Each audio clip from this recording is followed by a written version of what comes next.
And hundreds of firearms specialists have left the Metropolitan Police in less than a year after anger over resourcing and the decision to charge an officer with the murder of Chris Carber. Figures show the drop in officers carrying weapons is at its highest in years, with over 250 leaving the role in 6 months last year compared to 22 the year before. Well, we're joined to the voice of common sense, former Metropolitan Police Detective Peter Bleksley.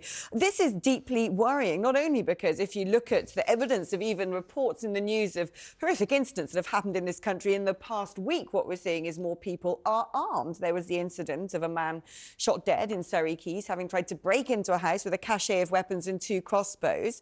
But what we're learning now is that if you are a police officer who has to discharge a weapon in the line of duty, you could end up being convicted of murder. You could, although my recollection of policing goes back a very long way. And, of course, officers were charged with attempted murder of Stephen Waldorf back in the day, in the early 80s. They were acquitted. Dougie Lovelock got charged over shooting Cherry Gross. He was acquitted. And to be a bit more recent, an armed police officer called Tony Long got charged with murdering Azelle Rodney, and Tony Long was acquitted.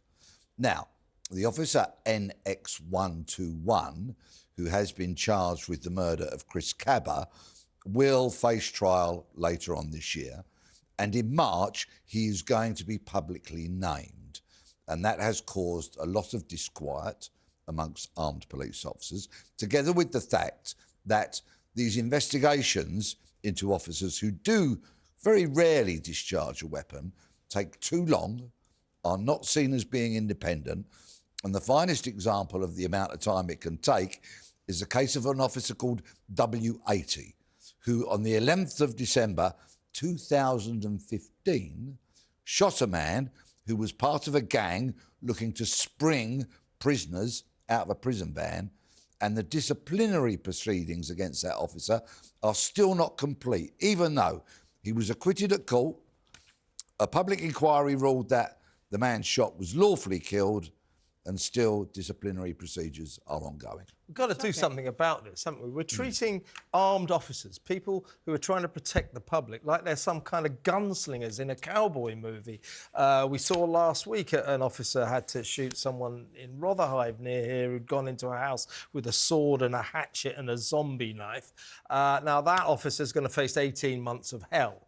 I think we've got to do something about this, because what's happened is that 250 armed officers have asked that obvious question: why put myself in the firing line? They don't get any extra money for being armed officers, and if they unleash their weapons to protect the public, 18 months of hell. They end up on a murder charge. Now, the idea that they should ever be open to murder charges is ridiculous, isn't it? We've got to do something to protect these officers, because they're trying to protect the public. Not only is it the officer who will go through hell, it's their families as well. They may be married, they may have children. The impact could spread far wider than the officer themselves.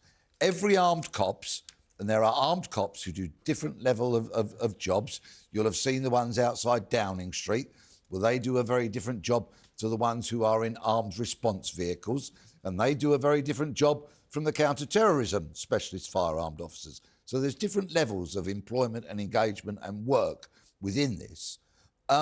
They want a system that is streamlined, that is swift, that is fair, and that is independent. Every armed cop understands when you pull that trigger, you are going to be subjected to the most scrutiny you could imagine. They're not saying don't scrutinise us. Absolutely. Yeah. They're not saying that. They're just saying do it fairly, professionally, promptly and independently.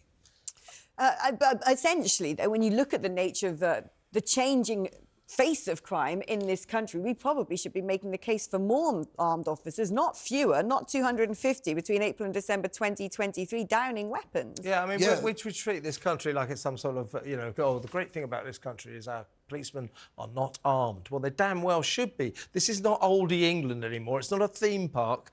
This is a dangerous modern country. I think all officers should be armed, frankly. And there used to be about 2,800 armed in the Metropolitan Police. Through natural wastage and reorganisation, that fell to what should now be about 2,500, but there's only 2,250 or so, because 250 have just said, this job is not for me any longer. Yeah. That said, it is a prestigious role for many of these cops. All right, the ones who stand guard outside Parliament and outside Downing Street are only going to get called upon possibly never in their lifetimes, we hope, but of course that risk is there. The cops that drive the armed response vehicles, very much frontline, very much responding on a daily, weekly, monthly basis to very dangerous situations. And of course, the counter-terrorism cops are going to be the ones that whenever there's a marauding gang like in Mumbai or somewhere like that, a terrorist atrocity, they will be the ones blowing off doors, possibly dealing with chemicals and all manner of stuff. There will be cops to fill the void, I'm sure, because it's a good job.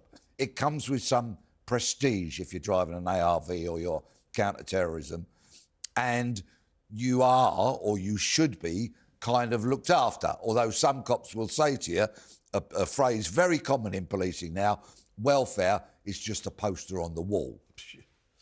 So look after them. They're very highly trained, and should they make that split-second decision, and it could be a split-second decision, don't take years to pore over it.